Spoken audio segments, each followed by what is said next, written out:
Si Kibuloy ngayon, may 10 million reward, yung may-ari ng mundo. Pero sabi nila, nasa second heaven daw. No, second heaven na lang.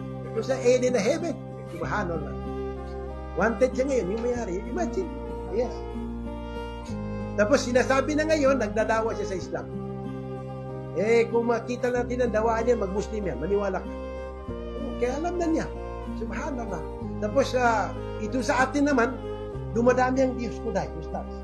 Sabi mo, ito mga Muslima, Diyos Kuday.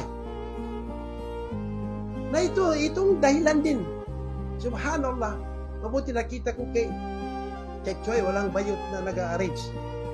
Kasi ako, di ako tutupan. Pag anak ko, walang makapasok na bayot. Kasi babayaran ka mo karon, apa makaujo. Kasi, pero mo anong gagawin nila? Yes, lahat. Tapos akala mo, mag-asawa, ikinakasal ngayon. Lalaki sa lalaki. Anong gagawin nila? Mag-espada?